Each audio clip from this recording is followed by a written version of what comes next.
Hello everyone, नमस्कार। एक बार फिर से आप सभी का बहुत बहुत स्वागत करता हूं लोधाई क्लासेस के बीए प्लेटफॉर्म पर।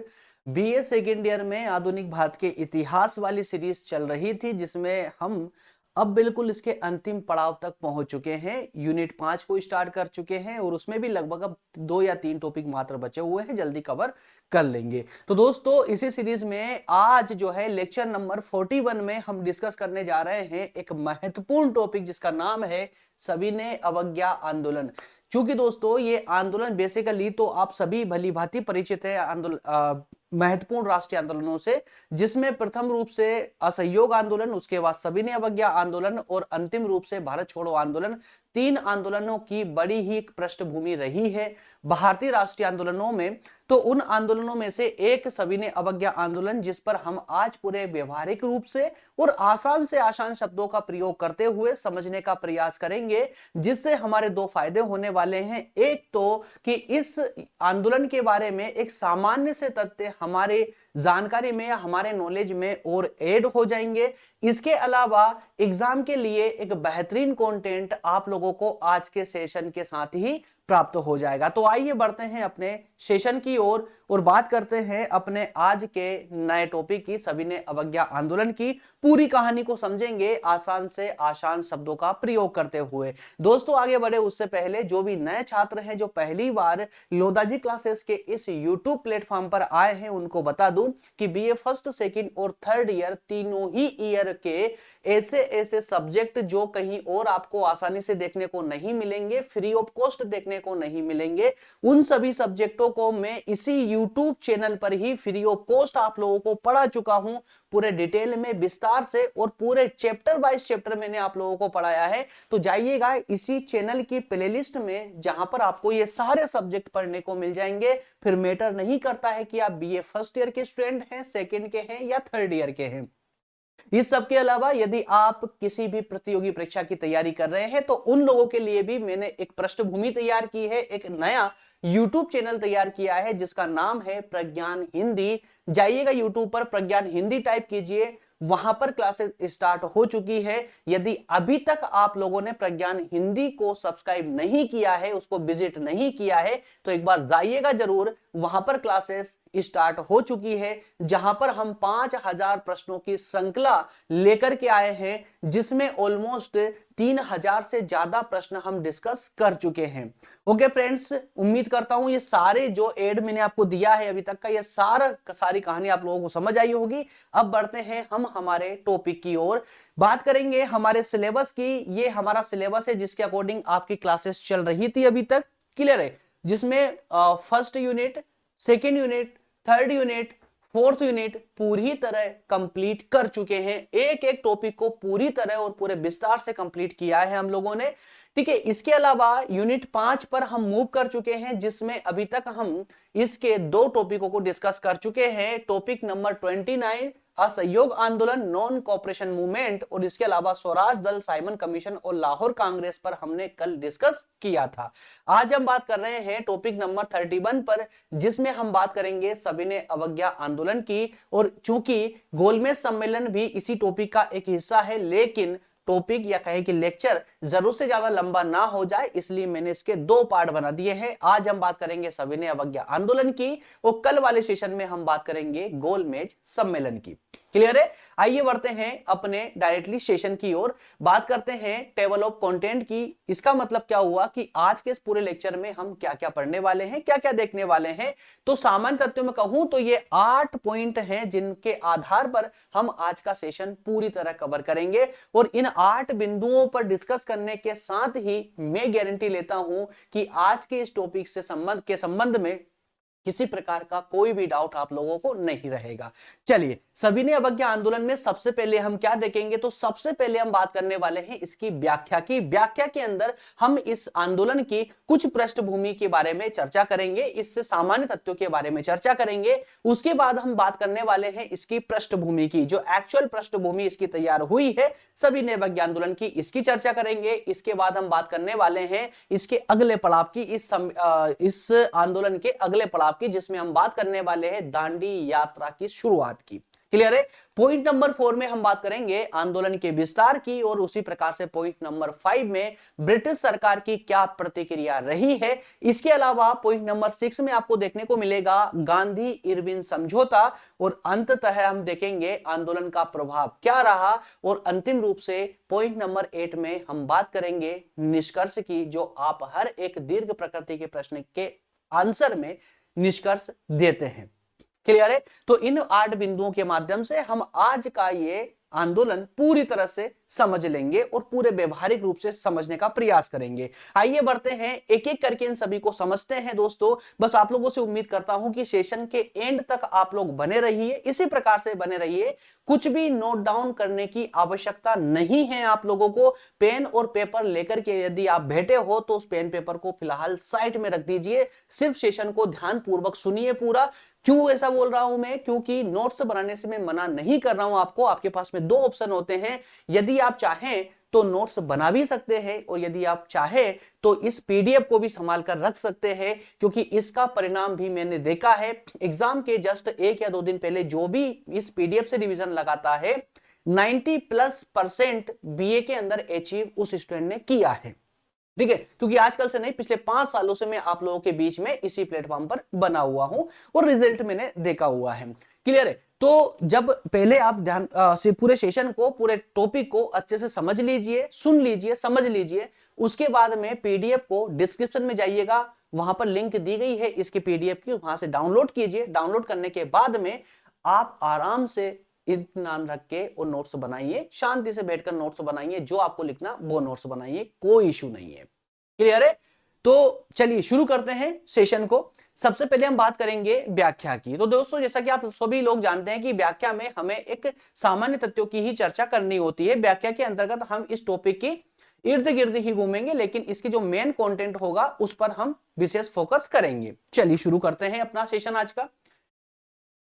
थोड़ी सी बात और है कि यदि आप प्रॉपर तरीके से डे बाय डे आप यदि ये इस टॉपिक का या कहीं सब्जेक्ट का के लेक्चर देख रहे हैं, तो आपको प्रॉब्लम कहीं से कहीं तक बिल्कुल भी नहीं आने वाली। क्यों? क्योंकि अभी तक आप जो है असहयोग आंदोलन भी पढ़ चुके हैं। यदि असहयोग आंदोलन पढ़ चुके हैं तो उसके आगे की प्रक्रिया क्या थी? सविनय अवज्ञा आंदोलन। और इस सविनय अवज्ञा आंदोलन की शुरुआत, इस शब्द की शुरुआत जो है खिलाफत आंदोलन के समय से ही हो चुकी थी। तब तक जब तक कि असहयोग आंदोलन भी प्रारंभ नहीं हुआ था, उस समय से ही इसकी शुरुआत हो चुकी थी।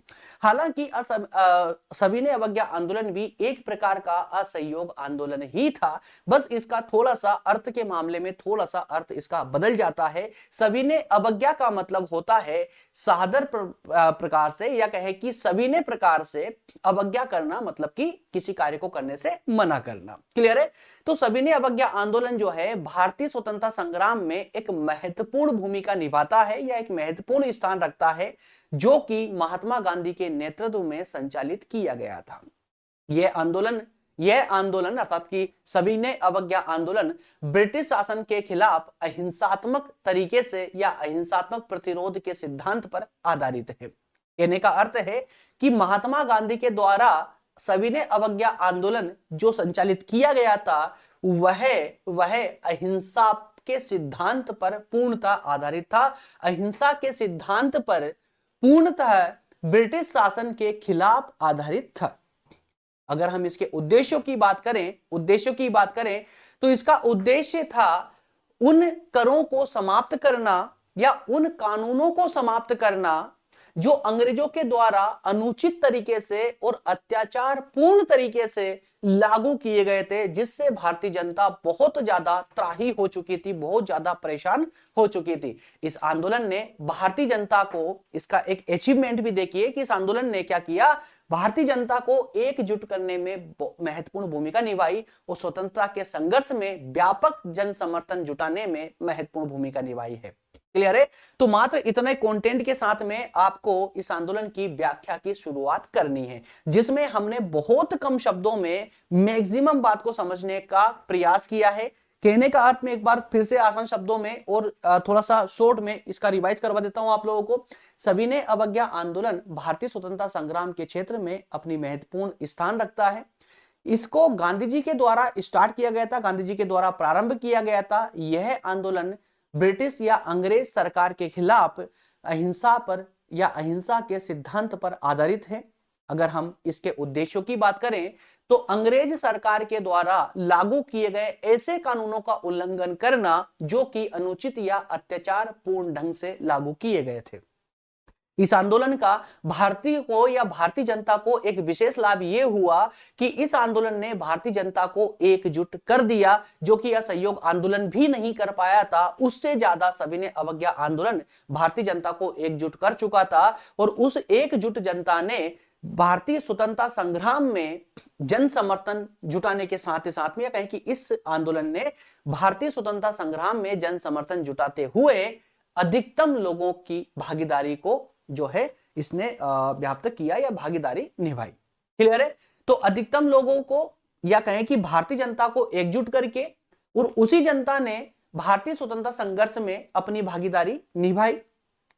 बात समझ आई आप लोगों को? तो बेसिकली देखिए, ये कोई शुरुआत नहीं थी, ये कोई ऐसा प्रारंभिक या कहें कि एक पहला आंदोलन नहीं था जिसने ये कार्य किया, बल्कि हालांकि इसकी पृष्ठभूमि असहयोग आंदोलन के समय ही तैयार हो चुकी थी।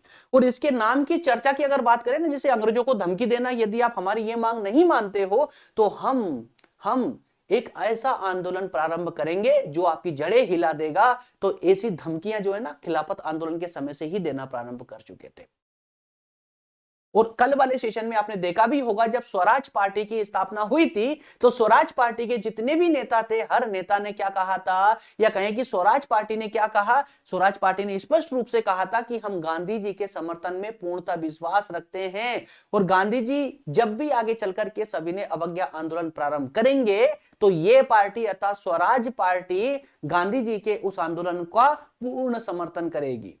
बात समझ आई आप लोगों को? तो इस प्रकार से हम कह सकते हैं कि ये जब ये आंदोलन प्रारंभ हुआ तो यह आंदोलन जनता का या कहें कि जन समर्थन, अधिकतम रूप से जन समर्थन जुटाने में सफल रहा।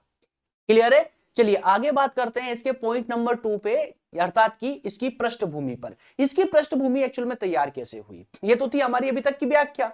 एक्चुअल में इसकी पृष्ठभूमि तैयार कैसे हुई, जरा ध्यान से सुनिएगा। पूरा इतिहास है, इतिहास को एज अ स्टोरी ही आपको समझना चाहिए यदि आप लॉन्ग टाइम तक याद रखना चाहते हैं, तो व्यवहारिक रूप से सीखना चाहते हैं, तो एक स्टोरी की तरह। बात कर रहे हैं हम सविनय अवज्ञा आंदोलन की, और इसकी शुरुआत की यदि हम बात करें तो इसकी शुरुआत 1930 में हुई थी। कब? 1930 में हुई थी। लेकिन जैसा मैंने अभी थोड़ी देर पहले कहा कि यह आंदोलन कोई पहली बार घटित नहीं हुआ था, बल्कि इस आंदोलन के बीज बहुत पहले बो दिए जा चुके थे, लगभग खिलाफत आंदोलन के समय से ही, 1919 के समय से ही, या उससे कुछ समय पहले से ही।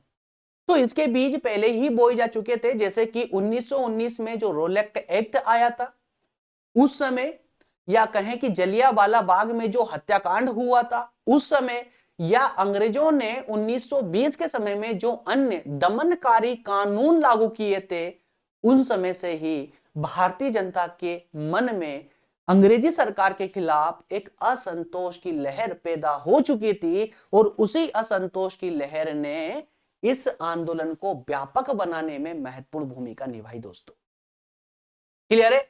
हालांकि हम कह सकते हैं कि जो असहयोग आंदोलन 1920 में गांधी जी के द्वारा प्रारंभ किया गया था, वो एक घटना जिसे हम चोरा चोरी घटना कहते हैं, 1922 में उस चोरा चोरी घटना के बाद में उस आंदोलन को वापस ले लिया गया था। लेकिन इसके बाद भी महात्मा गांधी ने ब्रिटिश शासन के खिलाफ ये अहिंसात्मक संघर्ष को पूर्णतः जारी रखा, बंद नहीं किया।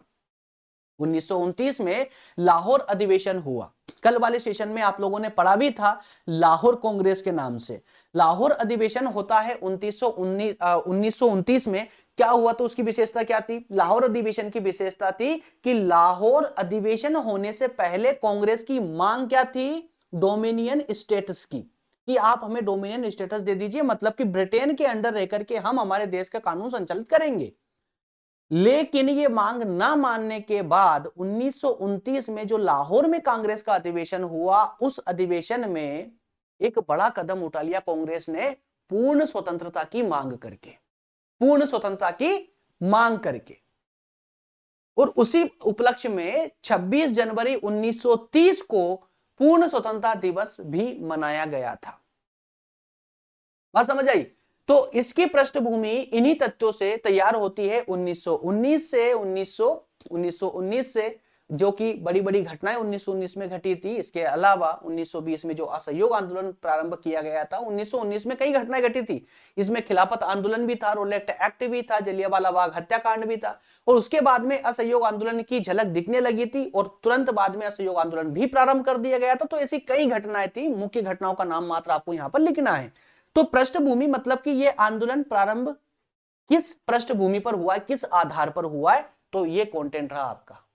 ठीक है, इन आधारों पर यह आंदोलन खड़ा हुआ था, प्रारंभ हुआ था। चलिए थर्ड पॉइंट की ओर मूव करेंगे। अब कानून अब जो है, अब तक आंदोलन प्रारंभ हो चुका है। अब आंदोलन के प्रारंभ होते ही सभी ने अवज्ञा आंदोलन की शुरुआत जो है गांधी जी ने एक विशेष घटना से, एक विशेष कार्यक्रम से की। क्या कार्यक्रम से की? उस समय अंग्रेजों ने भारत में नमक पर कर लगा रखा था, अच्छा खासा कर था। उस कर के माध्यम से भारतीय लोग अपने ही देश में रहते हुए न तो नमक बना सकते थे और ना नमक को बेच सकते थे बिना कर दिए। और इसी बात का विरोध करने के लिए इस आंदोलन का पहला, या कहें कि शुरुआत ही जो है 12 मार्च 1930 को की गई। इसकी 12 मार्च 1930 की जिस इस आंदोलन की शुरुआत की, तो इस आंदोलन का जो पहला कदम था वो था दांडी मार्च। दांडी मार्च, जिसे हम नमक सत्याग्रह के नाम से भी जानते हैं, ठीक है ना, दांडी मार्च, और इसी को हम नमक सत्याग्रह कहते हैं। क्लियर है? तो ब्रिटिश सरकार ने नमक पर कर लगा रखा था, भारतीयों को अपने देश में ही नमक बनाने या नमक बेचने की अनुमति नहीं थी। तो नमक कर को हटाने की मांग करते हुए गांधी जी ने साबरमती आश्रम से दांडी गांव तक, जो कि लगभग 240 मील का ये गैप था, इस 240 मील की पैदल यात्रा की। उनके साथ 78 अन्य सत्याग्रही भी थे। अकेले गांधी जी नहीं थे, 78 लोगों की भीड़ में गांधी जी चल रहे। तो सोचिए कितना बड़ा आंदोलन था ये। शुरुआत में ही जब शुरुआत की दांडी मार्च की, कितने सत्याग्रही साथ थे उनके? 78 सत्याग्रही साथ थे। 6 अप्रैल 1930 को ये समुद्र के किनारे पहुंच गए, अपने गंतव्य तक पहुंच गए, और वहां पर जाकर के नमक बना करके इस कानून का उल्लंघन किया। यह प्रतीकात्मक कार्यवाही पूरे देश में ब्रिटिश शासन के खिलाफ एक सशक्त आंदोलन की शुरुआत मानी गई। क्लियर है? इसी के साथ भी जब दांडी यात्रा शुरू हुई, मतलब कि सभी ने अवज्ञा आंदोलन प्रारंभ हो चुका था। कई दोस्तों के दिमाग में थोड़ी कंफ्यूजन रहती है कि दांडी मार्च अलग मैटर है और सभी ने अवज्ञा आंदोलन अलग मैटर है। तो मेरे प्यारे दोस्त, अलग मैटर नहीं है, बल्कि दांडी मार्च या नमक सत्याग्रह जो है सभी ने अवज्ञा आंदोलन का पहला कदम था। इसलिए इसको अलग करके मत पढ़िए, इसको एक साथ ही पढ़ने का प्रयास करें। चलिए, इसके बाद में जैसे ही शुरुआत हुई तो अब आंदोलन का विस्तार होने लगा। देश के कोने कोने से अब जन सैलाब उमड़ने लगा था। दांडी मार्च के बाद में सभी ने अवज्ञा आंदोलन ने पूरे देश में या पूरे देश के कोने कोने में जगह बना ली थी। लोग नमक कानून का उल्लंघन करने के अलावा विदेशी कपड़ों का बहिष्कार भी करने लगे, सरकारी नौकरियों को छोड़ने लगे, कर का भुगतान करने से मना करने लगे। इन सभी कार्यों में जब ये शामिल हुए तो इस आंदोलन ने सिर्फ शहरी ही नहीं बल्कि ग्रामीण इलाकों में भी अपनी गहरी पहुंच बनाई। किसानों ने लगान का भुगतान करने से मना कर दिया। मजदूर वर्ग ने हड़तालें करना प्रारंभ कर दिया। महिलाओं ने भी इस आंदोलन में, असहयोग आंदोलन की तरह इस आंदोलन में भी सक्रिय भूमिका निभाई। इस आंदोलन ने भारतीय समाज के सभी वर्गों को एक साथ ला करके खड़ा कर दिया, एकजुट में खड़ा कर दिया, चाहे वो किसान हो, व्यापारी हो, मजदूर हो या छात्र हो, कोई भी हो। हर वर्ग को, ये वर्ग अंतराल को इस आंदोलन ने पूर्णतः समाप्त कर दिया। हालांकि ये वर्ग अंतराल को समाप्त करने की शुरुआत कहां से हुई थी? असहयोग आंदोलन से हुई थी, और इस आंदोलन तक आते आते वर्ग अंतराल पूरी तरह समाप्त हो चुका था। जन आंदोलन, वर्ग आंदोलन की अपेक्षा यह जन आंदोलन पूर्ण रूप से बन चुका था।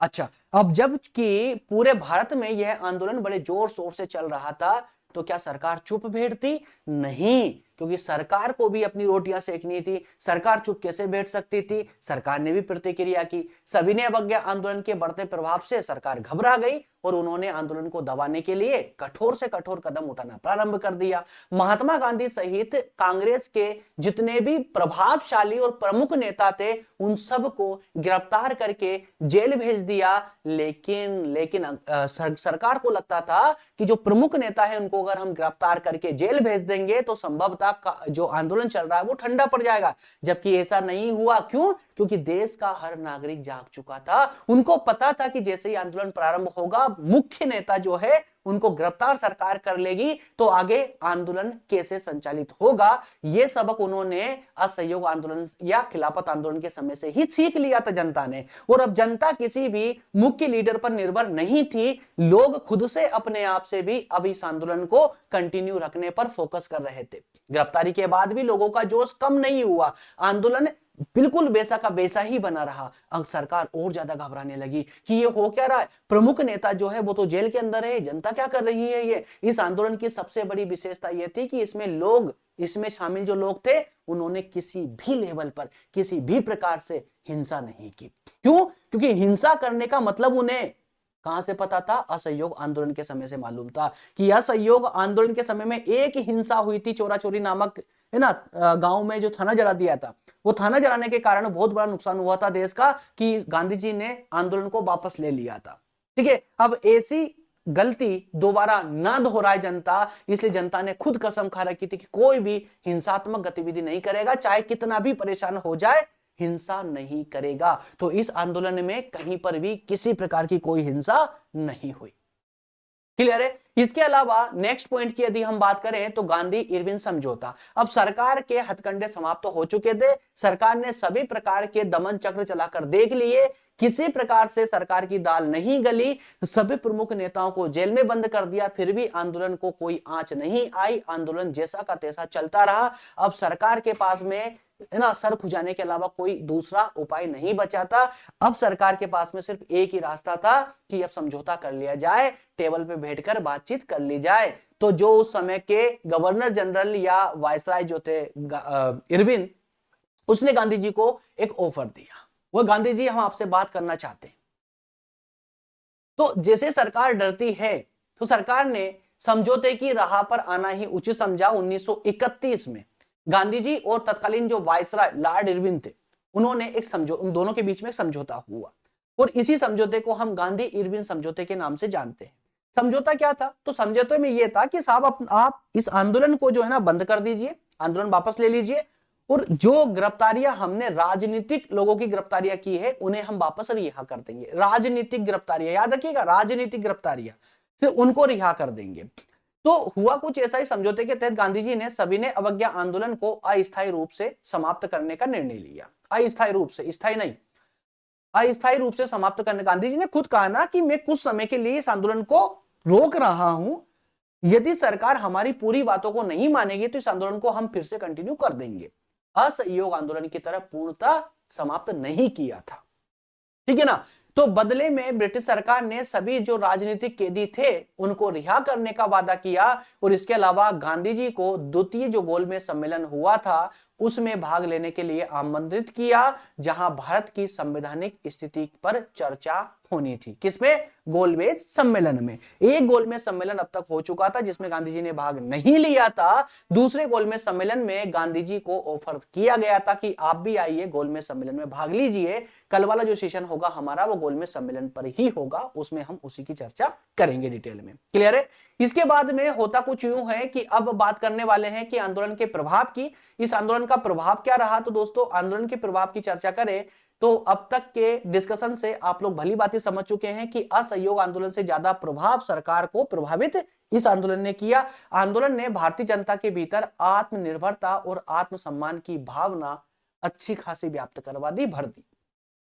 इस आंदोलन ने यह दिखा दिया कि भारतीय जनता जो है अब अंग्रेजी शासन के अधीन नहीं रहना चाहती और स्वतंत्रता प्राप्त करने के लिए वो किसी भी हद तक जा सकती है। आंदोलन के दौरान ब्रिटिश सरकार का असंवेदनशील रवैया, दमनकारी नीतियों ने भारतीयों को यह एहसास दिला दिया कि अंग्रेजों के साथ कोई भी समझौता केवल अस्थायी होगा और स्वतंत्रता का एकमात्र रास्ता संघर्ष ही है, इसके अलावा दूसरा कोई रास्ता नहीं है। और अब तो संघर्ष वाली बात जो है कांग्रेस भी समझ चुकी थी। अब आते हैं हम अंतिम बिंदु पर, जिसे हम कहते हैं निष्कर्ष। निष्कर्ष, सविनय अवज्ञा आंदोलन भारतीय स्वतंत्रता संग्राम का एक ऐसा अध्याय था जिसने न केवल ब्रिटिश साम्राज्य की जड़ों को हिलाया, बल्कि भारतीय जनता को स्वतंत्रता की राह पर एकजुट भी कर दिया। अब भारतीय जनता भली भांति ये समझ चुकी थी, भली भांति ये समझ चुकी थी कि हमारा भविष्य ब्रिटेन के साथ नहीं बल्कि आजादी में ही है, और अब आजादी हर हालत में पाकर ही रहना है। दैट मीन्स कि पूर्ण स्वतंत्रता से कम हमें कुछ भी स्वीकार नहीं होगा। इस आंदोलन ने भारत को स्वतंत्रता के करीब लाने में एक महत्वपूर्ण भूमिका निभाई, और इसके प्रभाव ने आने वाले कुछ वर्षों में स्वतंत्रता संग्राम की दिशा को भी प्रभावित कर दिया। मतलब एक तरह से भारतीयों के सामने स्वतंत्रता का मार्ग पूर्णतः खोल दिया, उनको पूर्ण स्वतंत्रता के दर्शन करवा दिए कि अब अंग्रेज और ज्यादा समय तक यहां नहीं है, जल्दी ही भारत अब स्वतंत्र होने वाला है। उम्मीद करता हूं सेशन के प्रत्येक 8 बिंदु आप लोगों को पूरे आसान तरीके से एक कहानी के रूप में समझ आए होंगे, यदि आपने पूरी स्टोरी को ध्यानपूर्वक सुना होगा तो। क्लियर है? अब जो भी छात्र नोट्स बनाना चाहते हैं, बिल्कुल इत्मीनान से डिस्क्रिप्शन में जाइए, इसी वीडियो की डिस्क्रिप्शन में जाकर के नोट्स को डाउनलोड कर लें और अपने नोट्स बना लें। क्लियर है? हाँ, एक बात और कहूंगा, जो भी स्टूडेंट थोड़ा केयरफुली और मेरे अनुसार पढ़ना चाहता है, लेक्चर आपने देखा है, अब आपको करना क्या है, पीडीएफ डाउनलोड करके एक बार पीडीएफ का रिवीजन जरूर से लगाएं, उसके बाद में आपको जो भी नोट्स बनाने हैं बना सकते हो। ठीक है ना? कल वाले सेशन में मैं आपको बता ही चुका हूं, गोलमेज सम्मेलनों पर बात करेंगे। जो 3 गोलमेज सम्मेलन हुए, तीनों गोलमेज सम्मेलनों पर विस्तार से चर्चा होगी, वही व्यवहारिक तरीके से। ओके फ्रेंड्स, मिलेंगे कल नेक्स्ट सेशन में। और हाँ, ये सेशन अब डेली नाइट में 9 बजे ही होगा। ठीक है ना? 9 बजे ही होगा। तो आप लोगों जो है किसी भी कंफ्यूजन में ना रहें कि क्लास कब आने वाली कब नहीं। तो सेकेंड ईयर की जितनी भी क्लासेस अभी आ रही है इवनिंग में 9 बजे ही होगी, और फर्स्ट ईयर की जो ज्योग्राफी की क्लास चल रही है वो इवनिंग में 6 बजे चल रही है, और प्रज्ञान हिंदी के जो कॉम्पिटिटिव एग्जाम की जो सेशन आ रहे हैं वो मॉर्निंग में 9 बजे आ रहे हैं। ठीक है ना? मॉर्निंग में 9 बजे। ओके फ्रेंड्स, मिलेंगे अगले सेशन में, तब तक इजाजत दीजिए। बहुत बहुत धन्यवाद। Thank you so much.